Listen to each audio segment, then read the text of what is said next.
la sesión, les comparto la presentación.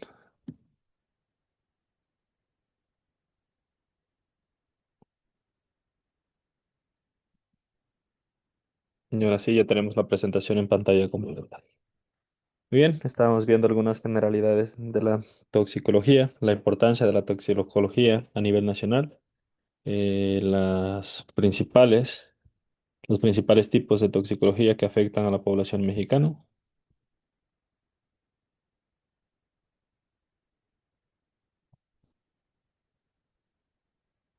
Permítanme un minuto.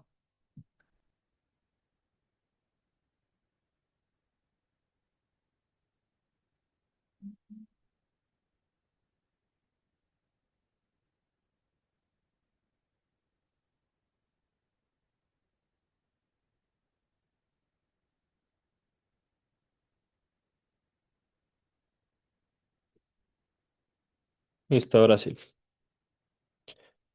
Muy bien. Entonces les comentaba que la mayoría de los pacientes intoxicados no cuentan con el antecedente de la exposición, ¿verdad? Entonces nosotros tenemos que hacer un trabajo de detectives para que mediante esos signos y síntomas, pues tengamos una idea de algún patrón de intoxicación. Va a ser imposible que nosotros determinemos el agente causal de la intoxicación, o va a ser muy, muy difícil si no nos dicen con qué se pudo haber intoxicado, dada la amplia gama de compuestos tóxicos que existe. Lo que sí puedo yo saber es, de acuerdo al patrón de signos y síntomas, cuál es el antídoto o cuál es el tratamiento que tengo que darle a mi paciente.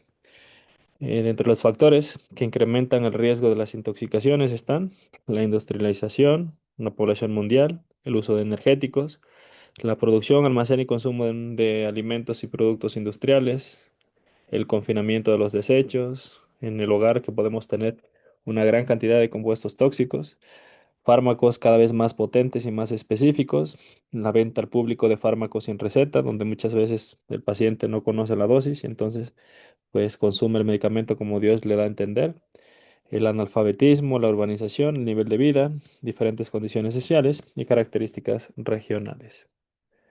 ¿Cómo es que nosotros podemos prevenir las intoxicaciones en general? Almacenamiento adecuado y seguro. Hay una premisa básica en la casa y es que todo compuesto que se encuentre, que sea un compuesto químico, tiene que estar etiquetado.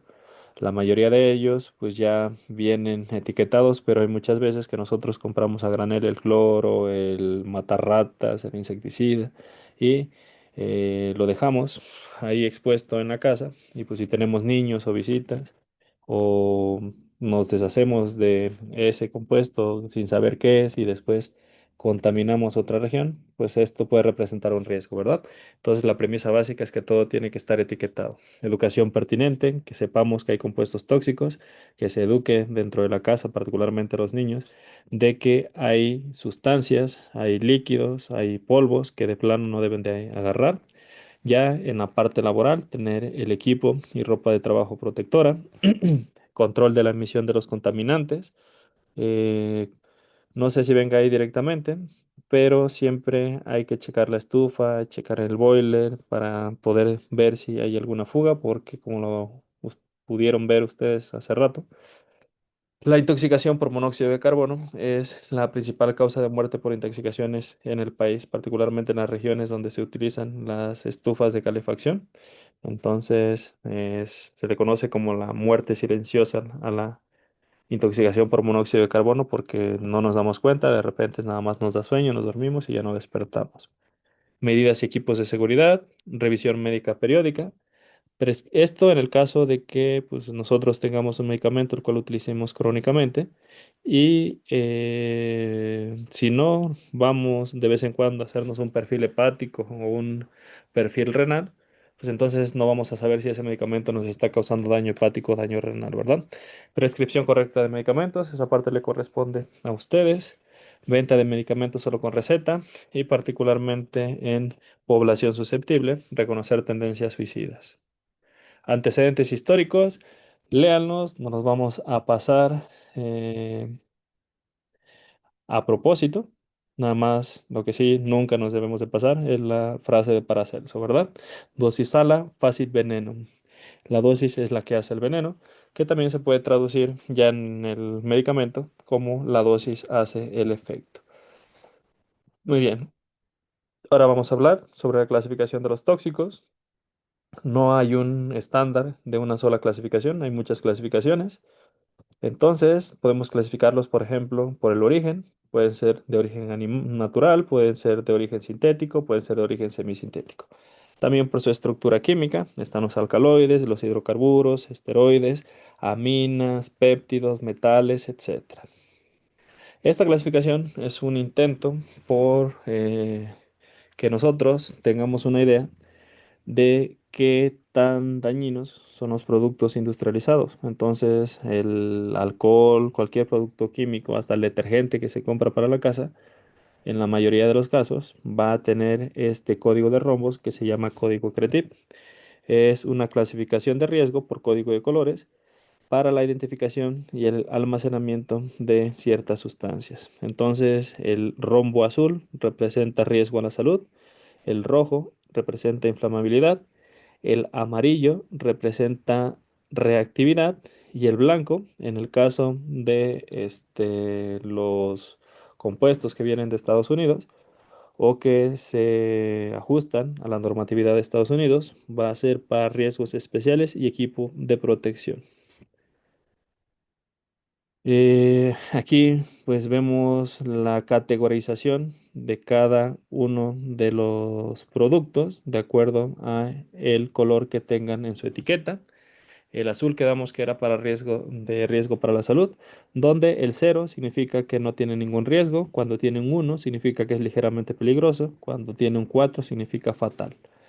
2 y 3 son que son peligrosos, siendo el 3 más peligroso que el 2.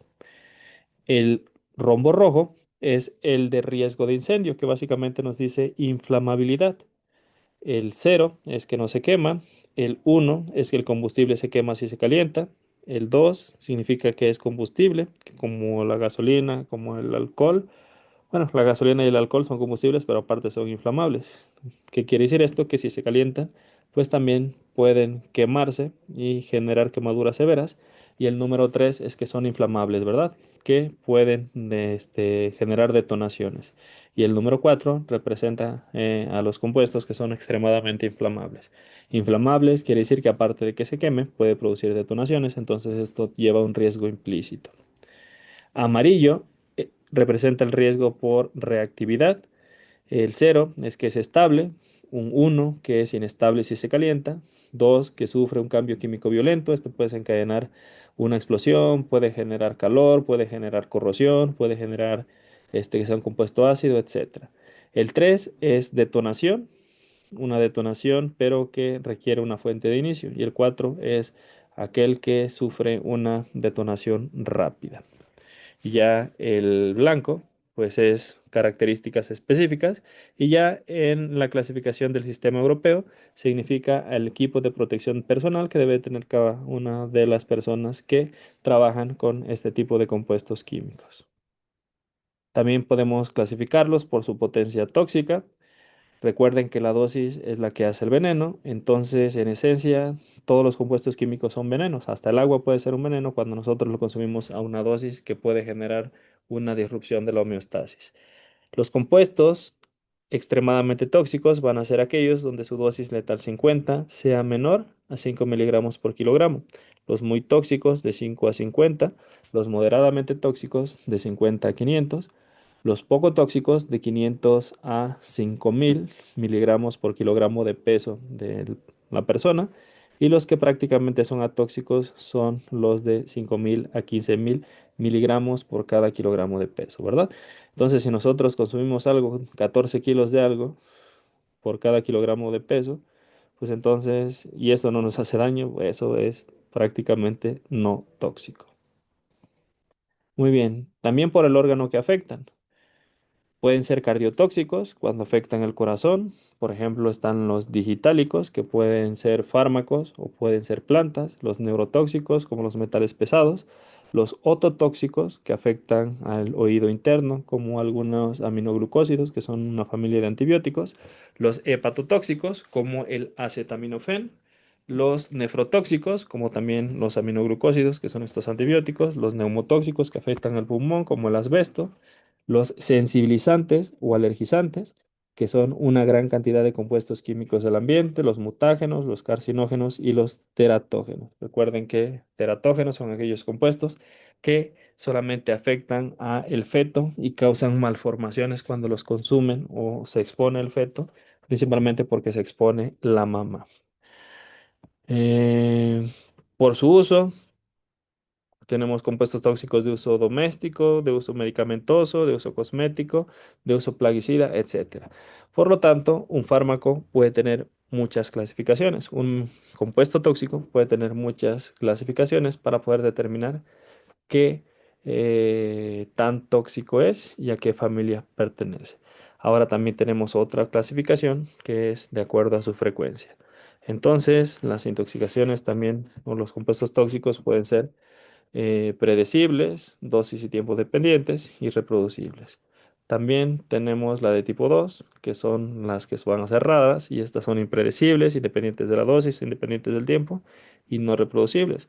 Por su gravedad, leves, moderadas y severas, por su extensión, locales y sistémicas, y por su tiempo, también pueden ser agudas y crónicas. Aquí tenemos algunos compuestos tóxicos.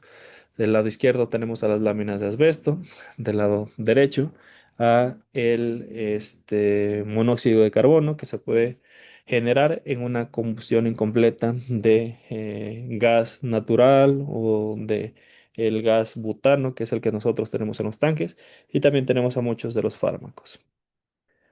Toxocinética y toxodinamia. La farmacocinética y la farmacodinamia propiamente de un compuesto tóxico. Primero vamos a hablar de un término que es la exposición. Este va a ser la manera como el organismo se pone en compuesto con los tóxicos.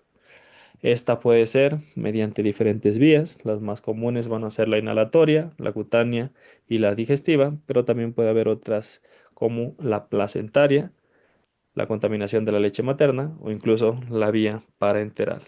Ahora, la exposición también puede ser voluntaria, accidental, iatrógena y por automedicación.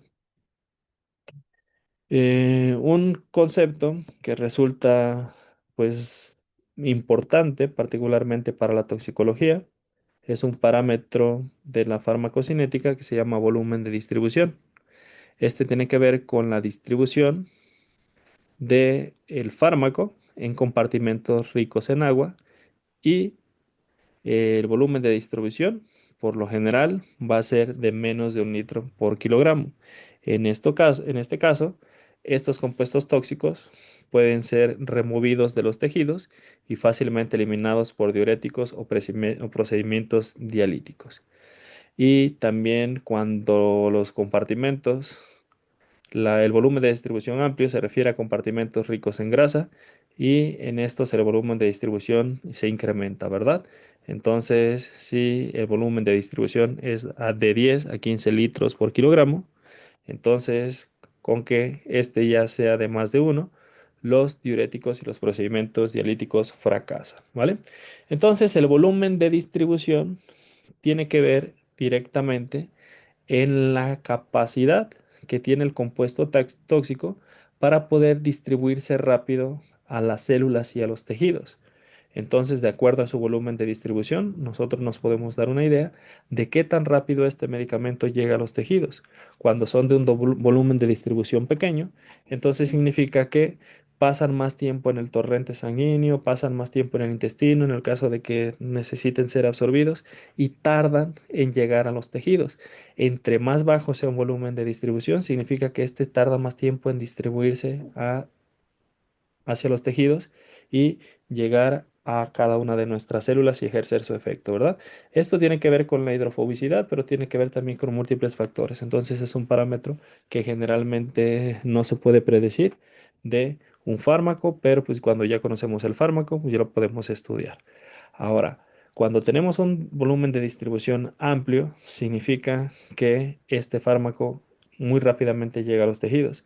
Entonces, si el fármaco muy rápidamente llega a los tejidos, pues no tiene ningún caso intentar sacarlo de la sangre o intentar sacarlo del intestino, ¿verdad? Porque pues este va a pasar a las células y aquí lo que necesitamos, pues básicamente son otros mecanismos como el antídoto para poder disminuir el efecto de este compuesto tóxico.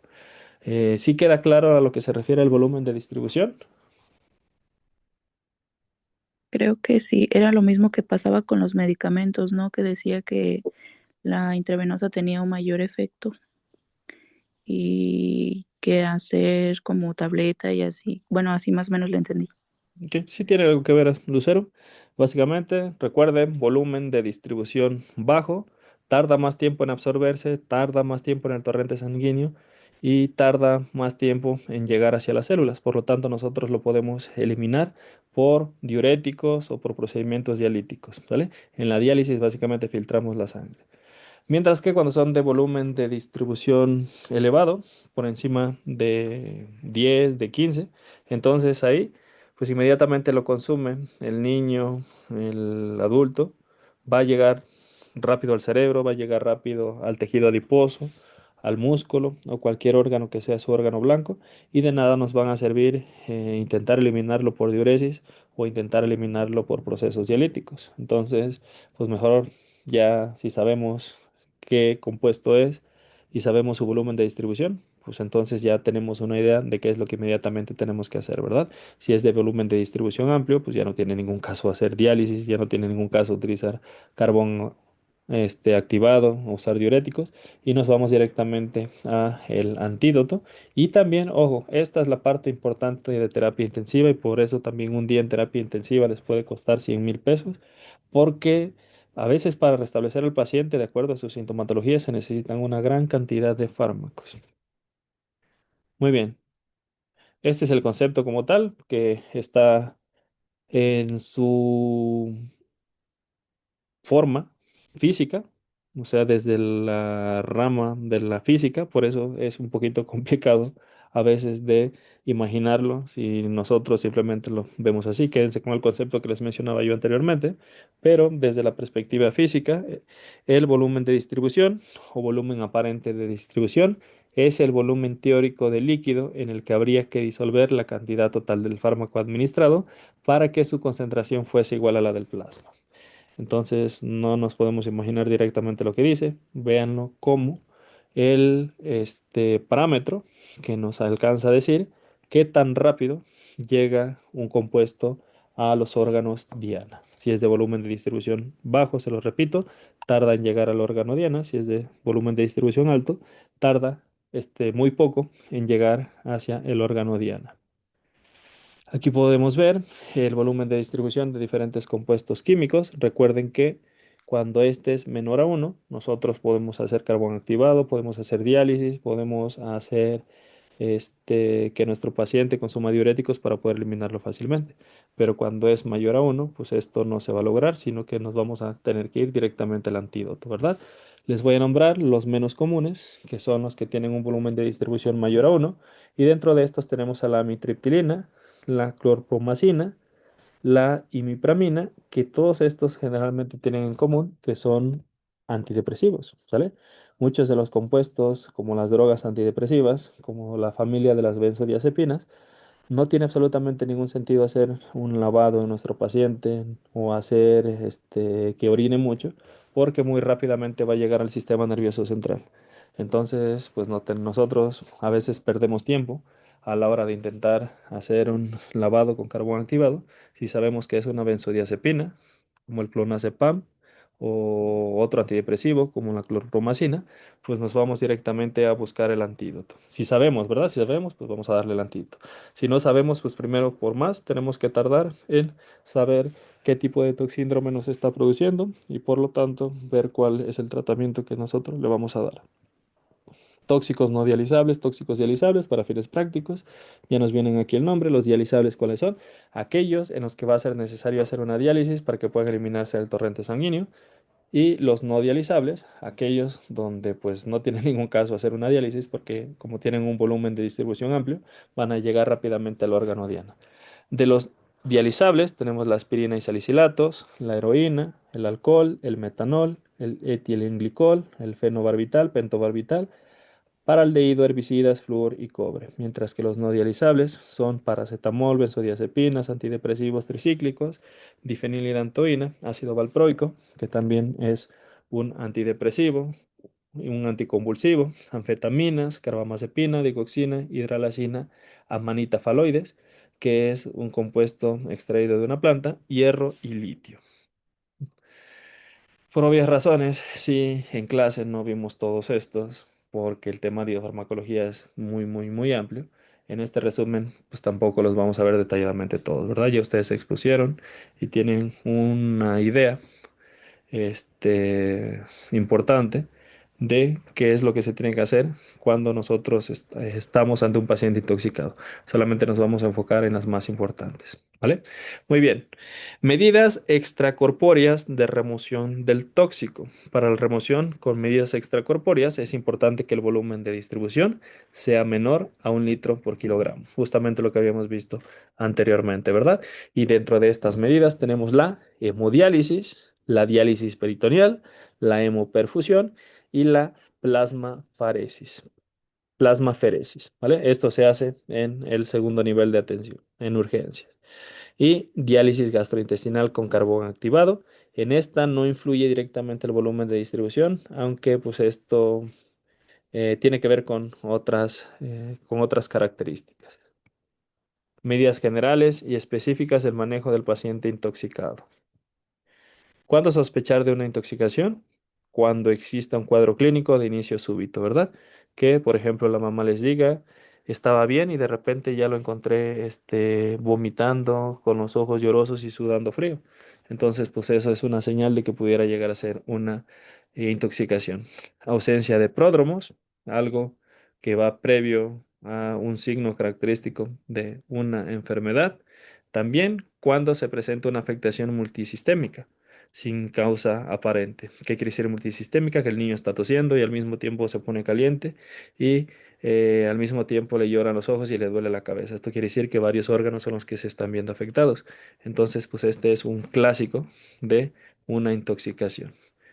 En un cuadro clínico con fisiopatología difícil de explicar, no hay un patrón fisiopatológico de una enfermedad en común, entonces tenemos que sospechar de una intoxicación. Y también cuando pues el diagnóstico no sea certero, ya si nosotros hicimos nuestro diagnóstico diferencial y pues no concuerda con nada de lo que nosotros creemos que tiene, pues sí podemos sospechar de una intoxicación. Ojo, a veces el mismo hecho de nosotros mentalizarnos a que esto puede ser una intoxicación es cuando hace que el abordamiento sea distinto de nuestro paciente. No hay que encasillarnos básicamente nada más en lo que nosotros sabemos, sino también cuando esto no resulta claro, pues es cuando empezamos a sospechar de una intoxicación. Entonces, ya en cuanto a signos y síntomas específicamente, cuando hay un cuadro gastrointestinal de inicio súbito, que el paciente se defeque, que el paciente se orine, pues ahí sí sospechamos de una intoxicación. Eventos clínicos graves en pacientes con historia de trastorno depresivo o con intentos suicidios previos.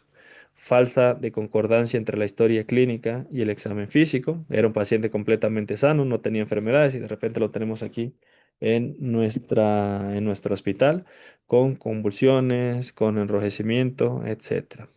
Estigmas corporales de abuso de sustancias, por ejemplo, punciones, que la punta de los dedos estén quemados o que tenga perforaciones en el tabique nasal.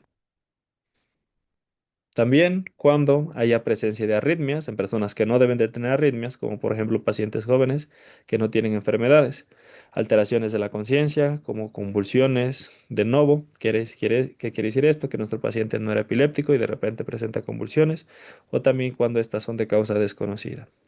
Alteraciones del estado mental no relacionados con una enfermedad base, evolución cambiante y que cuando se le dé un tratamiento, éste responda de una manera espectacular al tratamiento. ¿Qué quiere decir esto? Que inmediatamente se le dé el antídoto, un tratamiento, pues básicamente todos los signos y síntomas desaparezcan de una manera rápida.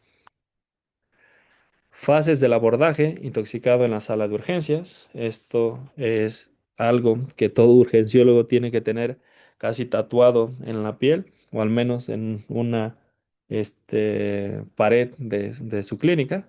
Fase uno, siempre algo importante van a ser las medidas de soporte vital básico. Siempre lo primero que tenemos que proteger pues va a ser la vida del paciente, ¿verdad? Fase 2, diagnosticar la causa de la intoxicación, la descontaminación y el estudio de los signos y síntomas de nuestro paciente. Y la fase 3 va a ser aumentar la eliminación del tóxico absorbido y contrarrestar la acción del tóxico con antídotos específicos. ¿Vale? Entonces, fase uno, medidas de soporte vital básico. Fase 2, diagnóstico, descontaminación y estudio de nuestro paciente. Y ya que conocemos eso, ahora sí la fase 3, eliminación del tóxico absorbido y el antídoto. Medidas generales y específicas del tratamiento de intoxicaciones es básicamente lo mismo que les explicaba anteriormente, solamente que aquí viene un poquito más detallado, ¿verdad? Vienen los ejemplos de lo que debemos hacer, las medidas generales y las medidas específicas. Y las medidas específicas básicamente van a ser el antídoto. Aquí tenemos algunas características de los antídotos, pero eso las vamos a detallar más adelante, porque el objetivo de esta presentación es que justamente vayamos en este orden: fase uno, fase 2 y fase 3. Entonces, fase uno, medidas de soporte vital básico. Lo más importante es conservar la vida, ¿verdad? Viene en rojo y con letras más grandes, y eso pues ustedes ya lo vieron cuando llevaron su materia de urgencias.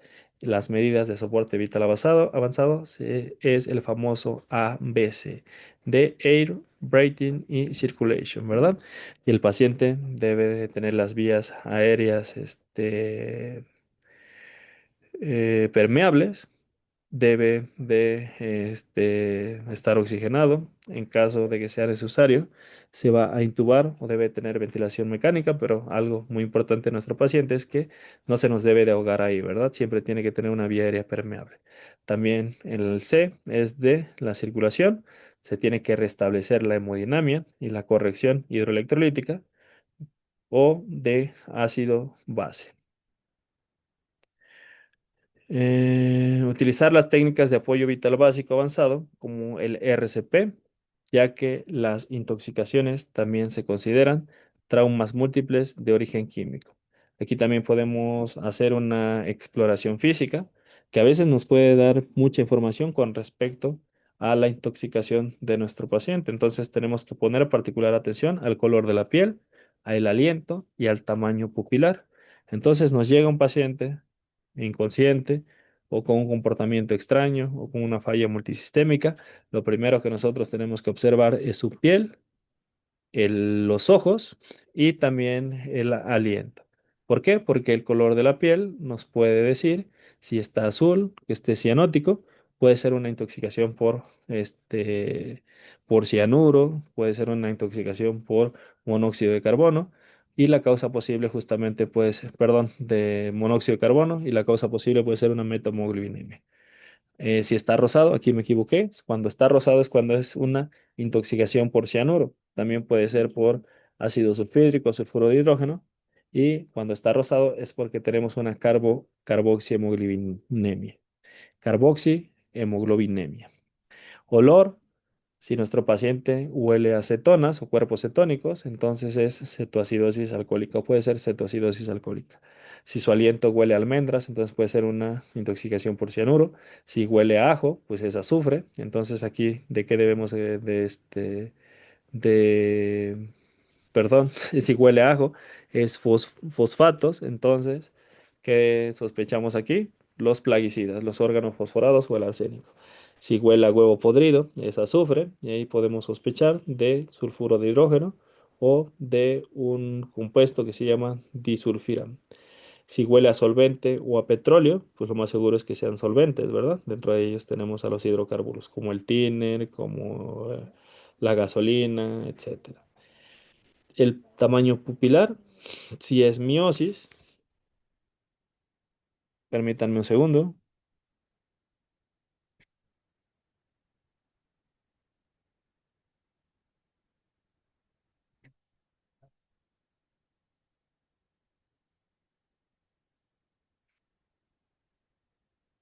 Ahora sí, continuamos.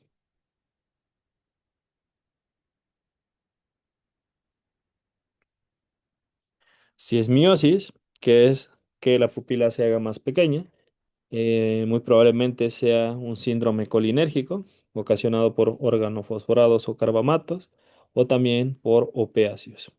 Si por el contrario tenemos la pupila dilatada o arreactiva, entonces esto es por narcóticos sedantes. Si hay midriasis, puede ser una intoxicación por atropina o algún componente parecido a la atropina que nos va a dar un síndrome anticolinérgico o también un síndrome simpático mimético, como el que puede causar la cocaína y muchas otras drogas estimulantes del sistema nervioso central.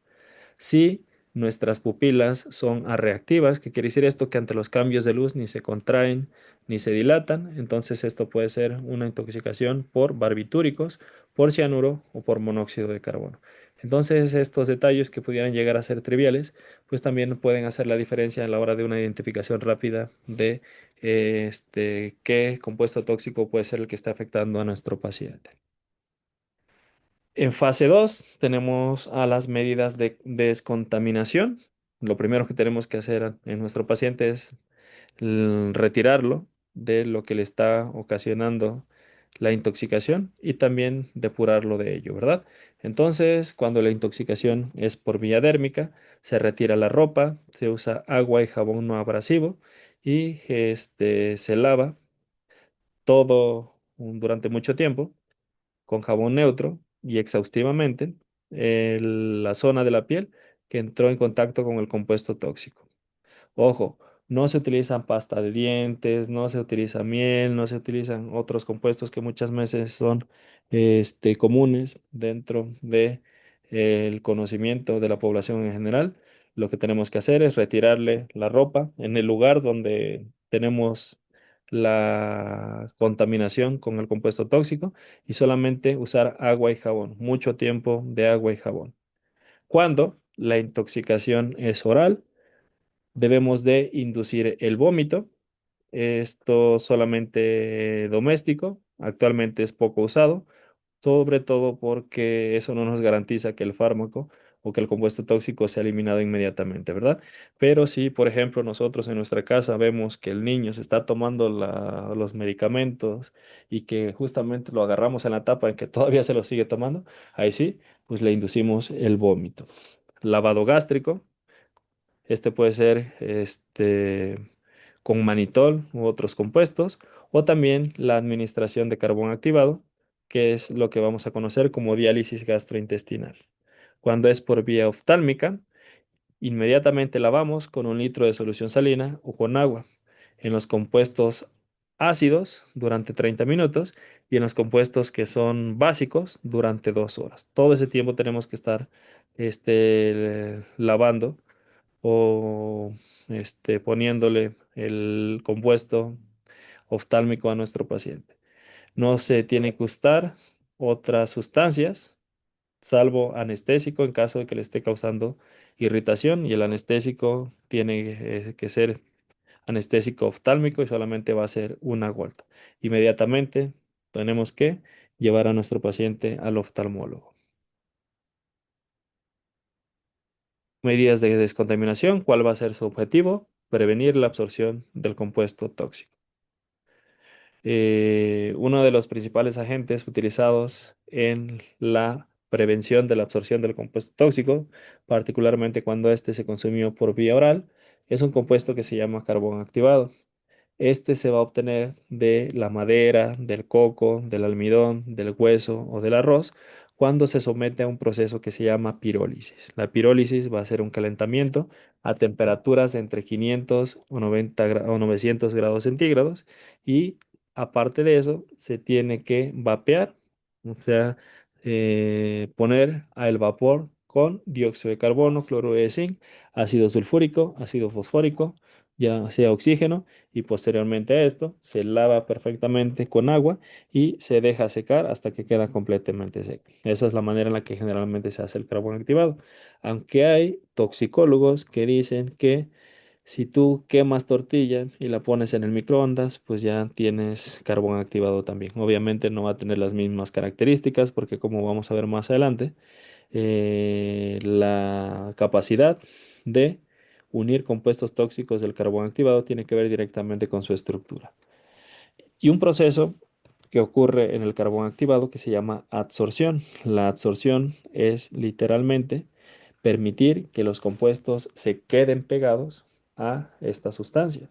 Entonces, el carbón activado tiene una superficie de absorción de 1000 a 3000 metros cuadrados por cada gramo de carbón activado para el tóxico, ¿verdad? Entonces, un poco de carbón activado tiene tantos orificios que su área de absorción es tan grande que puede hacer que una gran cantidad de compuestos y en una gran magnitud se peguen a este carbón activado. Como característica importante es inerte, salvo que se nos vaya a los pulmones, no es tóxico, es potente, es inespecífico, reconoce a una gran cantidad de compuestos y desarrolla grandes poros y a estos se une físicamente la sustancia, ¿verdad? La unión física de un compuesto químico a la pared del carbón activado es el proceso físico que nosotros conocemos como adsorción, OND. Así se ve el carbón activado en una microfotografía. Podemos observar que tiene una gran cantidad de orificios y en esos orificios pues es donde se va depositando el compuesto tóxico y ahí queda pegado permitiendo que se inhabilite y posteriormente que sacamos el carbón por las heces pues nos deshagamos del compuesto tóxico. ¿Cómo se prepara y a qué dosis lo vamos a utilizar? La dosis recomendada es de 0,5 a 1 gramo por kilogramo de peso por cada dosis y se va a dar en dosis múltiples. Esto va a ser cada 4 o cada 6 horas. Permítanme un minuto porque ya no puedo respirar de la alergia, entonces necesito ir a tomar agua y a descontaminarme.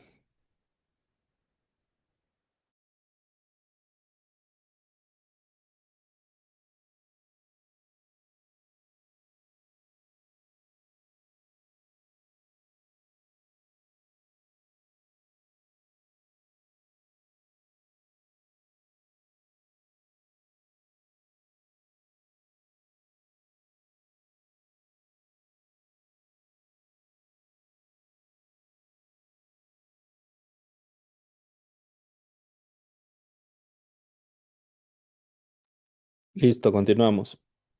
Es que por lo mismo de la alergia no puedo respirar bien por la nariz y me veo forzado a respirar por la boca mientras estoy hablando y eso hace que se me reseque muchísimo la garganta.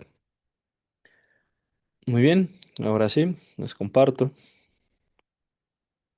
la presentación nuevamente.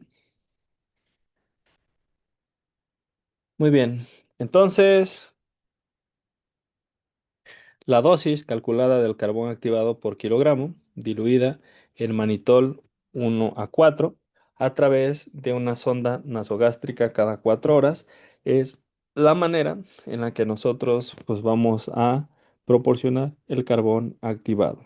El cálculo de la dosis de manitol va a ser 2 mililitros por kilogramo de peso. Em, no vamos a ver un ejemplo aquí, pero sí les voy a dejar uno de tarea y ya después se los califico para ver si lo hicieron bien, ¿vale? Entonces es algo que ya vimos, son cálculos pues relativamente sencillos, pero si me pongo a hacer un ejercicio ahorita para mostrárselos, pues voy a tardar muchísimo tiempo. Entonces se los voy a dejar de tarea o se los dejo en el examen y a ustedes les va a tocar resolverlos, ¿verdad? Entonces recuerden que en muchos compuestos nosotros vamos a dar una dosis en función del kilogramo de peso, ¿vale? A cada una de las dosis que vamos a dar posteriormente a la dosis inicial se les llama dosis de carga y a la carga que vamos a dar inicialmente, pues esa muchas veces va más concentrada que las otras dosis que vamos a dar después. Son cosas que vamos a ver aquí un poquito más adelante. Aquí particularmente